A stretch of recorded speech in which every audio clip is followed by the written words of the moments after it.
Hey guys, today I'm going to teach you all the different referee hand signals you use while reffing a soccer or football game.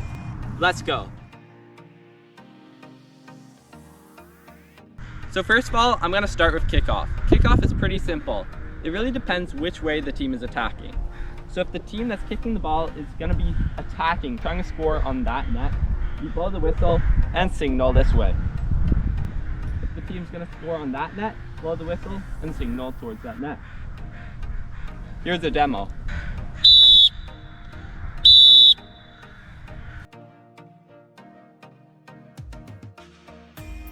So let's just pretend that this ball is going to go out of bounds. So the line the ball goes out of bounds on for throw-ins is called the touch line.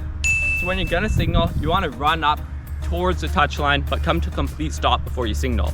This is the case for lots of other signals. Make sure you're facing the touch line, standing straight across from it like this. You're gonna want to be about 10 to 15 yards back from the touch line. The signals are pretty simple. If the team that's taking the throw-in is trying to score on that net, you signal this way, because that's the way they're attacking, and vice versa. Alright, so here's a quick demo with it all put together.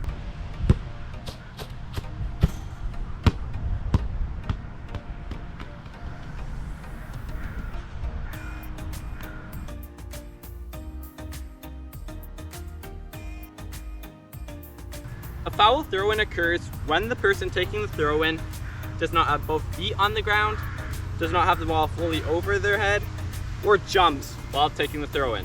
The feet also have to be behind or on the touch line. As a referee, there are a few things you can signal. If you see a foul throw-in that's not fully over the head, you can go like this, foul throw. If a foot's off the ground, you can go like this, jumping, could go like that. Yeah, so basically just communicate with the players why you're calling it a foul. And when a foul throw-in does occur, you signal the opposite way because the other team gets the ball now. Pretend I'm a defender. The net's there, and I kick the ball out of bounds right there. Now it's a corner kick. And as a referee, here's how you signal it. For a corner kick, you point towards the corners. If it goes out on the left side, point this way. Right side, point that way. Make a nice straight arm like this. Straight arm, not down, not crooked like this, straight. And point towards the corners. You can also use your voice. You can say corner, corner, corner right side, corner left side. Just a reminder, come to complete stop before you signal. Do not do this. Instead, do this.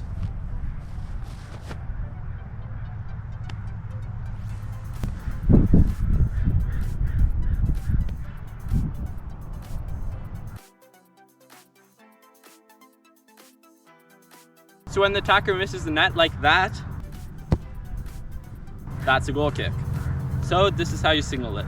Run up a few steps like this, stop, and put out your arm straight and flat like that. That's goal kick. Goal kick.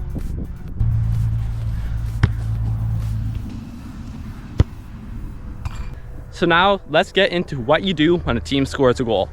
So the first thing you do when a goal is scored is look over to your AR on the nearest sideline. They're going to be doing a little run. They're going to run forward and run a little bit back.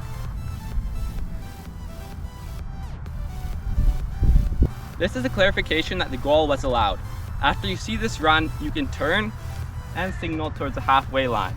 This shows the players and spectators that the goal is official.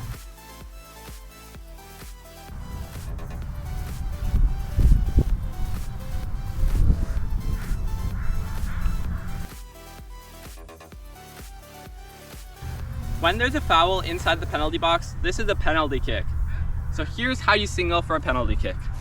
Essentially, what you're gonna do is run up, not directly to the spot, but close to the spot, like this, and point down. You're also gonna blow your whistle loud and clear while you do this.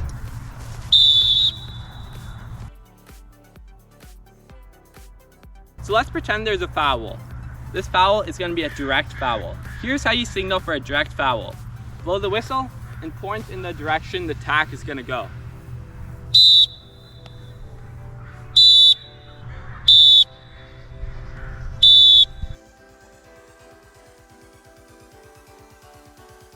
handball is a direct offense. This means you need to call a direct free kick. So get your whistle out, blow the whistle, and signal in the direction the team is attacking. Also, once you're done signaling and blowing the whistle, you want to pat your arm maybe to let the player know that it was a handball offense. Here's a demo.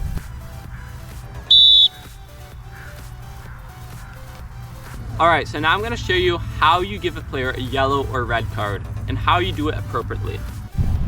So when you have to deal with a yellow or red card, you blow the whistle and signal for that player to come over. You do not want to run into the crowd of players. They're going to be swarming around you. So call the player directly by doing this. Then you get out your cards, nice, strong, firm hand, put it up like this, show it to them, and then write down their number and why they got the card before restarting play.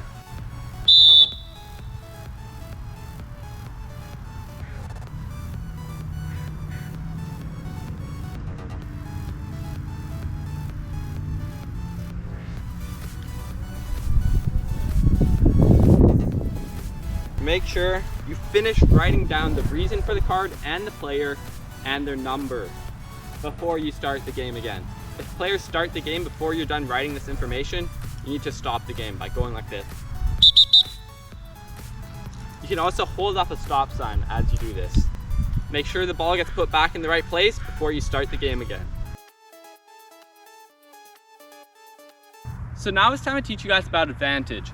Advantage is when a player gets fouled, but the ball stays with their team and their attack is continuing, so you do not need to stop play. So here's how you signal for advantage. When you see an advantage occur, you don't blow the whistle. You can just speak and say advantage, advantage.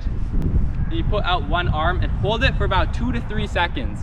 If the team loses the ball, you can call back the foul where it happened and give them a free kick instead.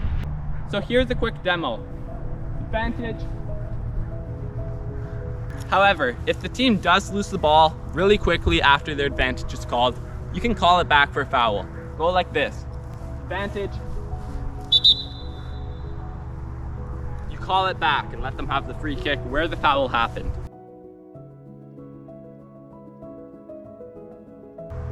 So let's pretend a coach calls for a sub.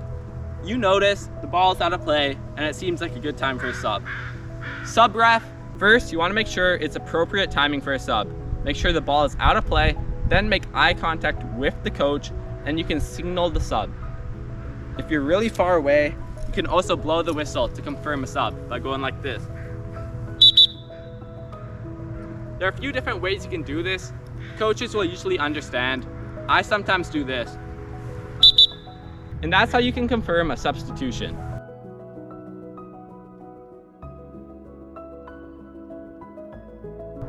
So the last signals I need to tell you about are indirect free kicks and offside. And turns out these signals are the exact same. So when you see an offside or indirect free kick offense, you blow the whistle and put your arm straight up like this. You hold it up until the free kick is taken. You make sure the free kick will not go directly into the net. Once you realize the person that took the kick will not directly score the goal from one single kick, that's when you can put your hand down. Alright guys, that's it for this video. I really hope I helped you figure out how to become a better referee and use your hand signals correctly. Thank you so much for watching, and I wish you all the best in your reffing games. See you guys later.